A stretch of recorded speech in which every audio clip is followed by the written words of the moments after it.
We announced jobs in every county in the state. We moved thousands of people from welfare to work. And we said, if you've got to show picture ID to buy Sudafed, if you've got to show picture ID to get on a plane, you should have to show picture ID to protect the integrity of the election process.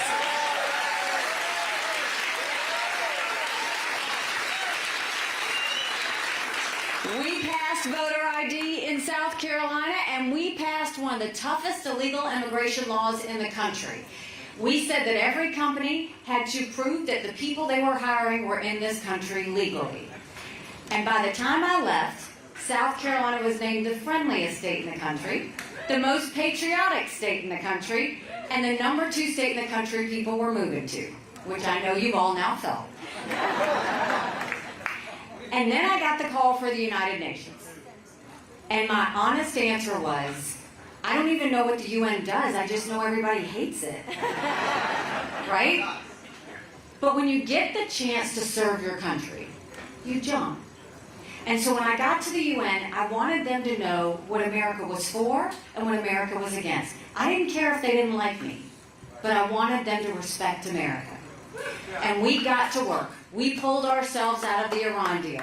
I negotiated with China and Russia and the rest of the Security Council to pass the largest set of sanctions against a country in a generation with North Korea. We acknowledged the truth by moving the embassy from Tel Aviv to Jerusalem.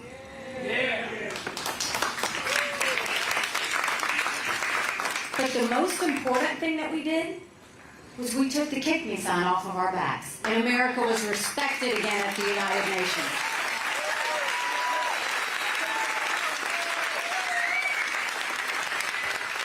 And at during one of those, when we moved the embassy, I was furious because the entire world condemned us, and I had to go fight back against the world, and I was proud to do it, and issued the first American veto in several years. But I went back to my office, and I said, I want you to put a book together. I want you to list all 193 countries.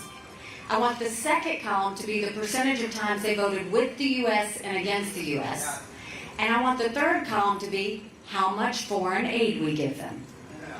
I took that book and I gave it to President Trump. He lost his mind. He's flipping pages, he's yelling out countries. And I said, look, I'm not saying you give foreign aid based on a percentage vote at the UN. But that should be one of the things we look at. Quit trying to buy friends. Quit trying to pay off enemies. Do you know last year, the U.S. gave $50 billion in foreign aid? Do you know who we gave it to? Pakistan, who harbored terrorists that tried to kill our soldiers. Iraq, whose regime has terrorist threats that say death to America. Zimbabwe, the most anti-American African country there is. We give money to Belarus, who's holding hands with Russia as they invade Ukraine. We give money to communist Cuba, who is now putting a spy center up with China to threaten us. And the one that's the most embarrassing, that makes me sick to my stomach, we give money to China. How sick is that? When I am president, we will no longer give money to countries that hate America.